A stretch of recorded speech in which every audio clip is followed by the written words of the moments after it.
कथा की धारा आरंभ हुई थी मिथिला से, जहां राम ने शिव धनुष तोड़ सीता को वरण किया।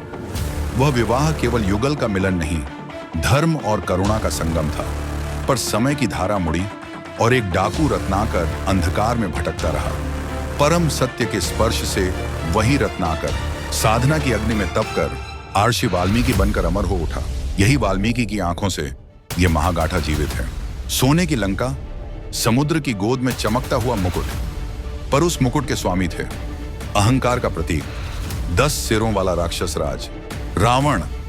इंद्र का वज्र भी मेरी हंसी से कांप उठेगा और विष्णु का नाम धूल में मिला दूंगा। रावण, जिसने देवताओं को भी चुनौती दी, जिसकी दृष्टि में आकाश, धरती और पाताल सब उसके अधीन थे। मैं ही त्रैलोक्य का स्वामी हूं, मेरी संतति जन्म लेगी और उसकी शक्ति से देवताओं का अस्तित्व भी मिट जाएगा। और उसी अहंकार की ज्वाला में आने वाला था मेघनाद, बादलों की गर्जना जो देवताओं की नींद तोड़ेगी। भाग्य, मैं भाग्य लिखता हूं, मेरा पुत्र मेघनाद देवताओं की नींद तोड़ देगा। त्रैलोक्य उसकी गर्जना से कांप उठेगा। विष्णु का नाम भी धूल में मिल जाएगा। उसका अभिमान इतना प्रबल था कि उसने आकाश को भी आदेश दिया, ग्रहों को अपने मंत्रों से बांध दिया, भाग्य की रेखाओं को मोड़ दिया। परंतु सर्वशक्तिमान रावण की बेड़ियों से एक शक्ति बच निकली, शनि, समय का स्वामी, न्याय का प्रहरी। उसकी दृष्टि ने शिशु की कुंडली में एक बीज बो दिया, विजय का शिखर और पतन की नियति। और मैंने देखा, महल के भीतर मंदोदरी रो रही थी। उसकी आंखों में करुणा थी। वो प्रार्थना कर रही थी, हे देव, मेरे पुत्र को केवल बल न दो, उसके हृदय में करुणा भी भर दो। फिर आया वो क्षण जब बादल गरजे, बिजली कौंधी और शिशु का रोदन आकाश में गूंजा। वो था मेघनाद, बादलों की गर्जना का पुत्र। वो बड़ा हुआ, धनुष उसकी हथेली में ऐसे सजा मानो जन्म से उसका अंग हो। रणभूमि उसका खेल बनी, विद्या उसका शस्त्र और उसका आत्मविश्वास देवताओं के लिए चुनौती। मेरी दृष्टि ने देखा, युवावस्था का मेघनाद स्वर्ण कवच में दमकता हुआ, इंद्र को उसके ऐरावत से गिराता हुआ।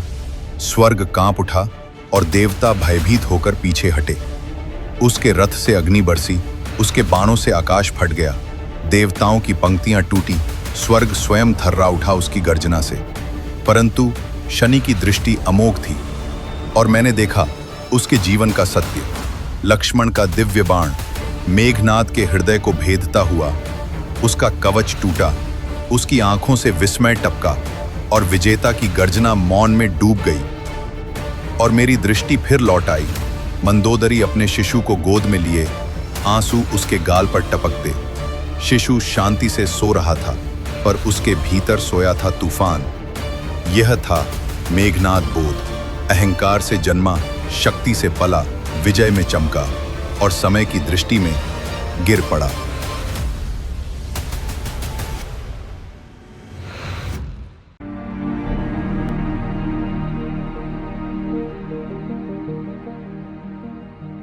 पंपा सरोवर के शांत तट पर जब प्रभु राम और लक्ष्मण धर्मपथ पर अग्रसर थे, तभी भाग्य ने वह क्षण रचा जो आने वाले युगों तक स्मरणीय रहेगा। विनम्र वानर रूप में हनुमान अपने प्रभु को पहचानते ही उनके चरणों में गिर पड़े। आंखों में आंसू, हृदय में भक्ति, और प्रभु ने उसे उठाकर अपने आलिंगन में भर लिया। यही मिलन राम कथा का वह दीप बन गया जिसने पूरी कथा का मार्ग आलोकित किया।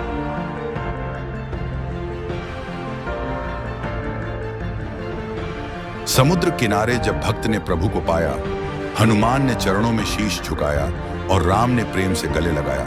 पर समय ने मोड़ लिया। अयोध्या में अश्रु बहे जब राम, लक्ष्मण और सीता ने त्याग कर वनवास स्वीकारा। भक्ति और त्याग, इन्हीं से घड़ी अमर गाथा रामायण।